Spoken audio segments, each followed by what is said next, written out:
What's going on, everybody? It's Straw Hat Central here, and today I'll be bringing you episode 0 of my new series, Learning Guilty Gear and Learning Chipp.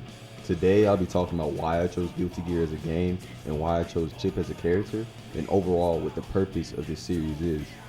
Guilty Gear is a series notoriously known to be difficult. With a large and strong legacy player base, it's easy to see the game and think it's awesome because of the high-paced offense, long anime combo strings, and overall just how fucked up some of the situations can be. It's unfortunate that these are also the things that intimidate and deter new players from even learning the game. In addition to the perceived difficulty of the game, it doesn't help the fact that the latest playable version of Guilty Gear, being Edzard Revelator 2, released almost 3 years ago.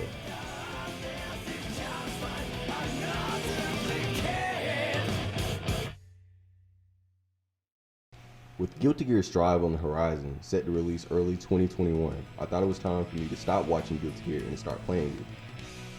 I started this series to help people that want to get into Guilty Gear, more specifically my man Chipp, or fighting games in general, and find them too hard or just don't know how to go about learning them. While there are a few guides on learning Guilty Gear and Chipp, this series will highlight my process of learning the game and the steps that I took to improve over the 6 months that I've been playing the game. This series won't only talk about my prioritization or the order in which I learned combos and built up muscle memory and execution, but let's talk about subjects such as how do you even get a match in an order game on console, and how do you improve when everyone on that game is so much better than you from playing longer. I will also include tips on becoming a D-pad warrior from the little tricks and stuff that I picked up from grinding Chipp so consistently, and also the role of content creators and Discords played in my development as well. And so I was drawn to Chipp because of his ninja aesthetic, fast moves, and the Goku teleports. The way he puts his hand on his forehead, like the instant transmission, I just thought that was dope. It's really disappointing that it's not going to be in Strive, but Strive is up in the air to begin with. However, when looking at the version of Chipp that we have right now, the teleports are definitely one of my biggest go-tos for him. He feels like such a good character with a high risk, high reward with the high movement. It's just So a few months ago, I was watching old Evo tournaments, combo breakers, and tournaments like that, and I saw Chipp gameplay, and dude, like he was just all over the place. Like Bears, like watching Bears like go in on people, and especially this set right here with Blaze, like it was crazy. Like watching him clean on the wall, drop off the wall, like. It was awesome. I was like, bro, I want to be able to do that. Like, honestly, let's go. I'm going to learn how to do it. After convincing myself not to be a scrub anymore, I realized how his health would just explode. And that just added to it even more. So it's like I'm living life on the edge because you have everything in the book.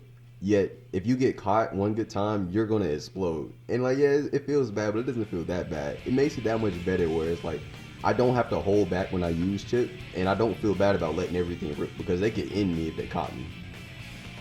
And being real, in the weeb that I am, I went and looked up combo videos, like Japanese combo videos of people going ham with the Chipp, and that just made me want to do it even more. So just seeing people go ham and the nut shit that people can do, I was like, I don't know if I'll be able to do that one day, but the fact of, I was like, I'm gonna try anyways. And being able to go all out and use every tool in my kit and not feel bad, I feel like it's something that's kind of rare in games. Where it's like, unless you don't care at all about your opponent, you could feel like you're being cheesy. But with Chipp, I don't care. Because it's like, if they catch me, it's over. And I'm cool with that. So I'm going to go ham. And I'm going to do everything I can to light your ass up.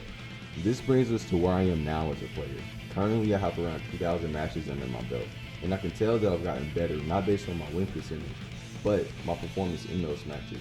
What I use to gauge my performance and my growth are not how I fare against people, but the examples that I use of why I wanted to get into the game, what I wanted to be able to do. And it's amazing, and it's a great feeling to see yourself do those things and start to resemble those things that you thought were almost impossible for you, or something that you didn't think you actually get to. While I have improved drastically, by no means do I think I am a pro now or even good at the game yet. I still get perfected, I still get blown up, and I still have my own questions and problems, things that I need to solve, such as unclean Alpha Blade off the wall. But my failures in understanding and quest for growth is why we're here. This is the purpose of it. That's honestly the point. I'm not here to say that my process in learning Chipp is the most efficient way or best way to do it. But it worked for me, and it is working for me, and I hope it works for you. So if you're like me and tired of watching Guilty Gear and don't want to wait for Strive, join me on this journey to the land of high-paced offense, long-ass anime combos, and just overall fucked up shit that is Guilty Gear Exit Rev 2.